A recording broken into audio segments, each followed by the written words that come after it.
On Facebook, Aloore Radio, the voice of Oyo State.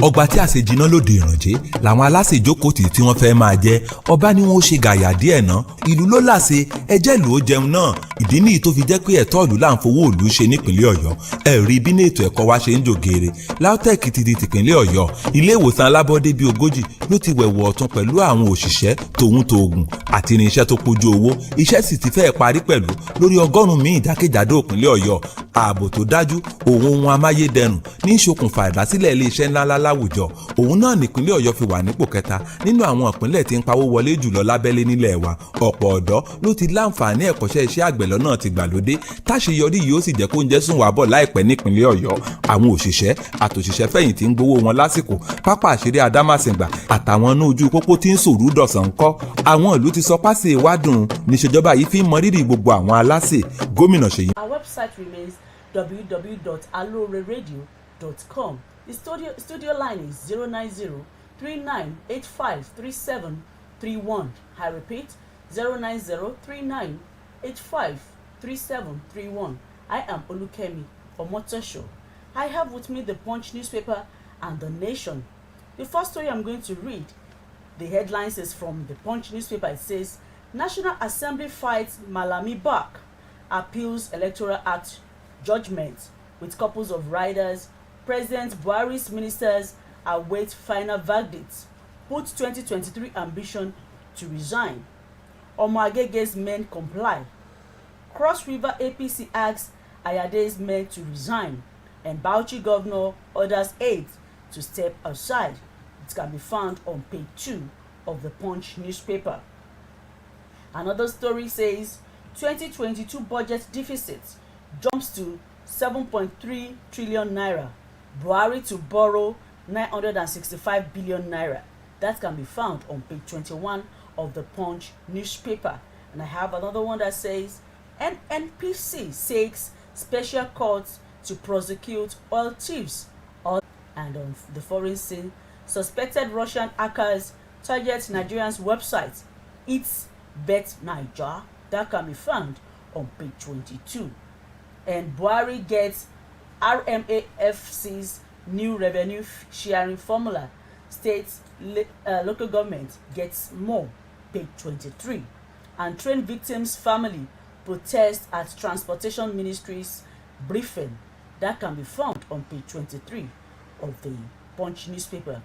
I await court action over comments on Ige's mother, Soyinka. That is on page 13. And Ogun youth friend rape kill OAU graduate.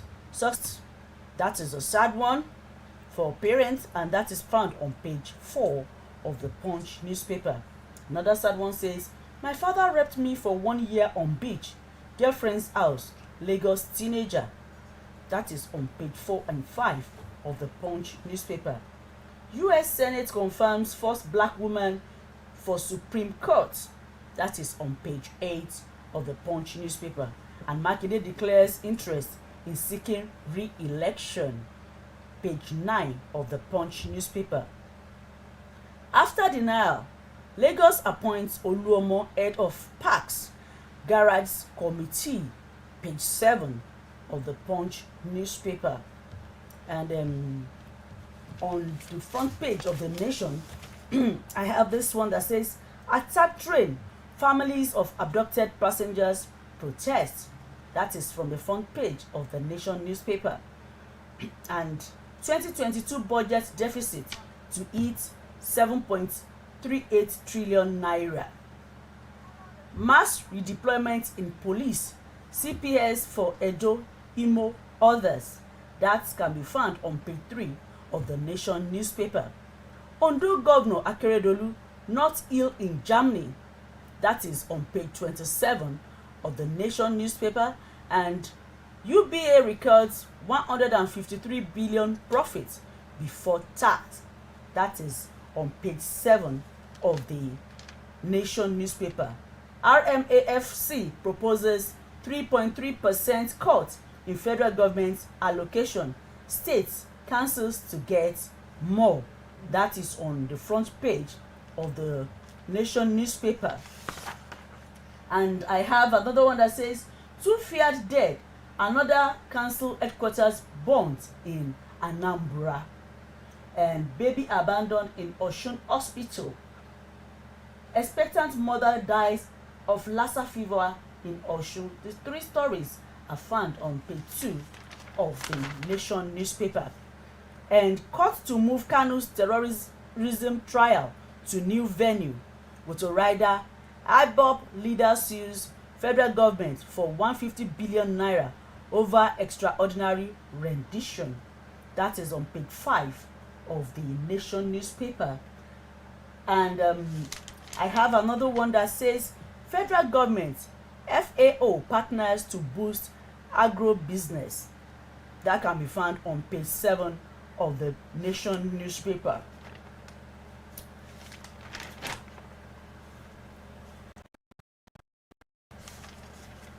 I have another one here that says Nigeria's economy and leadership problem. That can be found on page 13. It is a comment page. So if you want to know more, turn to page 13 of the Nation newspaper to read on Nigeria's economy and leadership problems.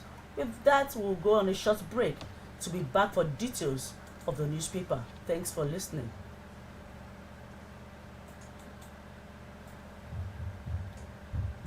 Iṣẹ́ Olúwa kò sẹ́ni tó iṣẹ́ Olúwa jù tàfà lọ. Lọ́lọ́run ọba fi gbé àga. Lọ́lọ́run ọba fi gbé àga ò lẹ́bí ń bínú. Ọlọ́run jẹ̀dá lọ. tá a bá rẹ̀ ni tá a kórira. tá a wá fẹjọ́ ẹ̀sùn Ọlọ́run wípé kó má dépò. tọ́lọ́run wá gbérú ẹni bẹ́ẹ̀ dépò tán. èèyàn gbà fọlọ́ ni o. kí ló dé ẹni tó ń ṣiṣẹ́ ọ̀tá ọ̀lẹ abiyamọ ọ̀tá gan. wọ́n ní pàkútí ọ̀tá ẹni ègbódù ọ̀yà. ká mẹ́yìn lọ́wọ́lọ́wọ́ ọ̀tún mẹ́yìn lọ́wọ́lọ́wọ́ òsì. yín ni ò ní yín ni. ẹ̀ ń pé gómìnà Ṣèyí Mákindé ò ṣe nǹkan kan. pẹ̀lú àfojúsùn òpó mẹ́rẹ̀ ẹni tó gbé lọ́wọ́ tọ́lọ́run sì ń fún un ṣe lọ. akitiyan Ṣèyí Mákindé lójú ọ̀nà ètò ẹ̀kọ́. ó ṣe káńsù ẹgbẹ̀rún mẹ́ta tó bí ń san lórí ọmọ kọ̀ọ̀kan. ó ṣe ẹ̀kọ́ dọ̀fẹ́. ó pínwé ó tún yàrá ìkàwé ṣe. bẹ́ẹ̀ ló falẹ̀ ẹ̀kọ́ gíga LAUTECH padà di tìpínlẹ̀ Ọ̀yọ́. ètò ìlera ńkọ́. àtúnṣe pẹ̀lú gbígbé sóhun èlò fúnlé ìwòsàn alábọ́dé. ẹ wo laboratory tó wà nílé ìwòsàn ní Ọ̀yọ́. àwọn ọkọ̀ ambulance gbogbo wọ̀nyí ńkọ́. ìgbìyànjú Ṣèyí Mákindé lórí kẹ́tọ́ àbò lè mú dán nípínlẹ̀ Ọ̀yọ́ ńkọ́. ó pèsè ọkọ̀ fáwọn agbófinró kí wọ́n máa fi yíde patrol ní tìkútòrò ìpínlẹ̀ Ọ̀yọ́. operation boss squadron unit lágọ̀ọ́ rẹ̀. tó wá dà bẹ́ẹ̀ kẹ́ ẹ̀ máa gbéṣẹ́ yìí ò ṣe nǹkan kan. nípínlẹ̀ Ọ̀yọ́ wa ìtẹ́tọ̀ ọ̀gbìn rírẹ̀ wọ ìjọba gbà. ó ṣètò fẹ́ gbẹ̀rún lọ́nà ogún àgbẹ̀ léso kí wọ́n gbìn lóko wọn. ó mójútó ìdókòwò tó lè máa pawó wọlé fún wa nípínlẹ̀ Ọ̀yọ́. asphalt àti quarry plant níjàyè. gbogbo ẹni tó ń ṣe sí ọ̀gá kí àìrọ̀rùn ló gbẹ̀tọ̀ wọn déédéé. a ní ẹ̀rìn gbòòrò wò kẹ́ẹ̀rí iṣẹ́ tí Ṣèyí Mákindé ń ṣe ẹlẹ́ẹ̀ráyè. ẹ̀yin èèyàn wa nípínlẹ̀ Ọ̀yọ́. ṣé wàá rí báyìí polówó kan tẹ̀nú. ẹ kíyè sáwọn tẹ̀m̀bẹ̀lẹ̀kùn ẹ̀dá tí wọn kì í ráṣeyọrí ẹlòmíì. ẹ jẹ́ gbárùkù tí ẹnjìnìà Ṣèyí Mákindé kó kẹsẹ̀ járí. lójúpọ̀n àfojúsùn òkú mẹ́rẹ̀. ìkéde ìwá láti iléeṣẹ́ ìròyìn àṣà àtìrìnàjò afẹ́ nípínlẹ̀ Ọ̀yọ́.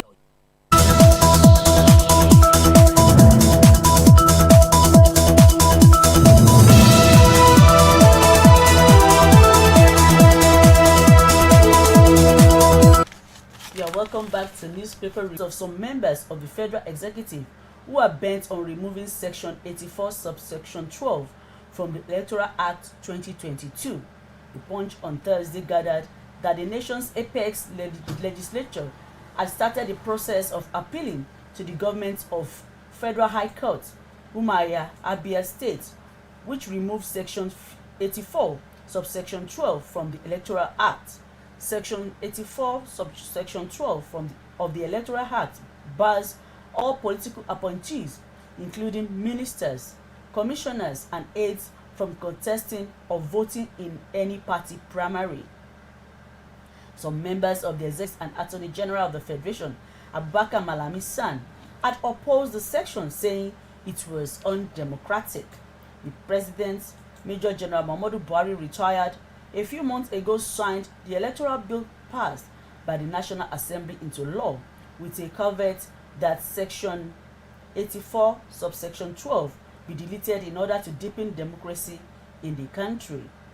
But the National Assembly in March threw out the President's request and insisted that serving political appointees must resign before contesting elections. For the rest of that story, you can turn to page 2 of the Punch newspaper. National Assembly fights Malami back, appeals Electoral Act judgment. And on page 8, I have the story that says OAU extends mid-semester break by 4 weeks. The management of the Obafemi Awolowo University, Ile-Ife, Osun State, has extended its mid-semester break by 4 weeks. On March 2022, the management had announced a 2 weeks break for students beginning from Monday, March 28th. But in a release signed by the registrar of the university and the secretary to the council, Mr. Omoshile, obtained on Thursday, the management said elongation of the break by 4 weeks was sequel to the industrial action embarked by various unions. For the rest of that story, turn to page 8 of the Punch newspaper. OAU extends mid-semester break by 4 weeks. And still on page 8, I have this story that says federal government conducts trauma therapy for Ukraine returnees. The federal government has conducted a social trauma therapy sessions for Nigerians who returned to the country from Ukraine. The session, which was held across the 6 geopolitical regions in the country. The program was organized by the Nigerians in Diaspora Commission in collaboration with National Commission for Refugees, Migrants and Internally Displaced Persons and Project Victory Called Initiative, led by Dr. Bolaji Akinremi. For the rest of that story, turn to page 8 of the Punch newspaper.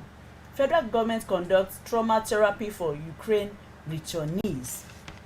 7, I have this story that says Adeboye's son Leke apologizes in pastor's goods. Leke Adeboye, son of the general overseer of the Redeemed Christian Church of God, Pastor Enoch Adeboye, has apologized for his statement calling some of the church pastors a goat.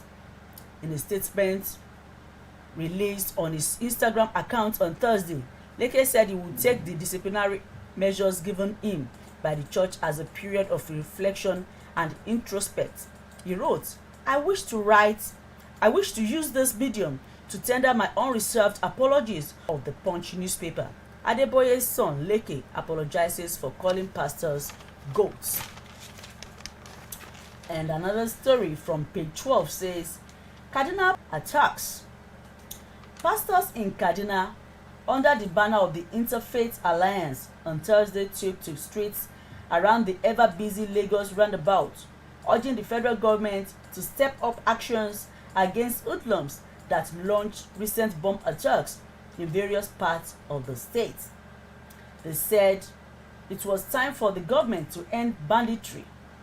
The concerned religious leaders also appealed to the government to compensate all the victims, give scholarships to the children affected, and rebuild communities ravaged by the incessant attacks. For the rest of that story, turn to page 12 of the Punch newspaper.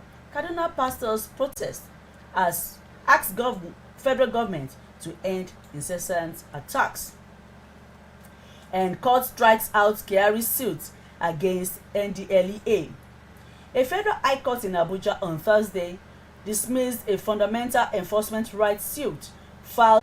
Justice Inyang Ekwo dismissed the suit after counsel for the NDLEA, John Sunday, prayed the court that the matter be struck out. When the matter was called, Cynthia Ikena, lawyer to Kyari, was absent. Sunday, NDLEA's Director of Prosecution and Legal Services urged the court to strike out the suit. For the rest of that story, still turn to page 12 of the Punch newspaper.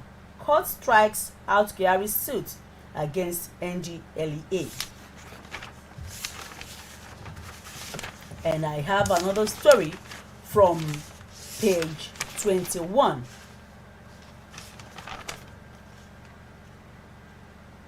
It says, NNPC seeks special court to prosecute all thieves, others. The group managing director of the Nigerian National Petroleum Company Limited, Mele Kyari, has shown the House of Representatives Committee on Petroleum Resources upstream in photos and videos how the country's crude oil assets are being vandalized and the products stolen.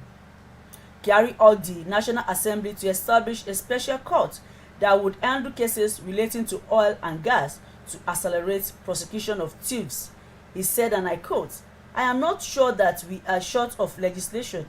It is life imprisonment for attacks on those facilities. So there are laws to support this. All we need to do is to increase the advocacy so that the legal process takes its course. Prosecution are done timely." End of quote. For the rest of that story, turn to page 21 of the Punch newspaper. NNPC seeks special court to prosecute all thieves others. And from the Nation newspaper, attack train families of abducted passengers protest.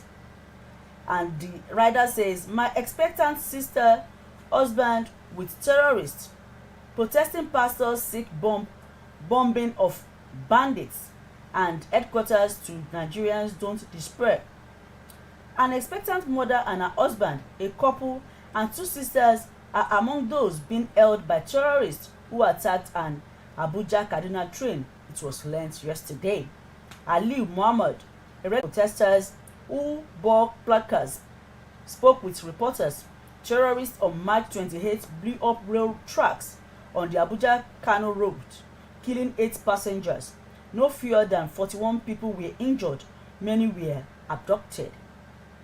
Of those abducted, Managing Director of the Bank of Agric, BOA, Awan Aliazan, was freed on Wednesday. The terrorists threatened to kill the others. Other hostages if the government does not do what it wants. That is quote from the terrorists. The families urge the federal government to double its efforts in rescuing their loved ones. For the rest of that story, turn to the front page and page 4 of the Nation newspaper. Attack train family protest. And I have the story about the baby being abandoned in Osun Hospital. A premature baby boy has been abandoned in a private hospital in Ilesha, Osun State. The press officer, Ministry of Women Affairs, Children and Social Inclusions, Bolarinwa Adereti, quoted the coordinating director in the ministry, Jide Falade, as saying that the mother of the child was rushed to maternity home by her husband and mother-in-law on February 14, 2022, with a complaint of stomach ache. But after several examinations, she gave birth to a premature baby boy. Hours later, his parents and mother-in-law absconded of the Nation newspaper, and 2 feared dead. Another council headquarters burnt in Anambra. The headquarters of Agwata local government area of Anambra State was yesterday reported set on fire by gunmen. The hoodlums who stormed the headquarters were said to have also shot dead 2 persons. The attack came barely a week after the headquarters of Unewi local government area headquarters at Ukpo was set ablaze. An eyewitness said, "I don't know the reason for the attack, but I saw 2 persons who must have died in the attack as they were being put into a pickup van." For the rest of that sad story, you can turn to page 2 of the Nation newspaper and read 2 feared dead. Another council headquarters burnt in Anambra.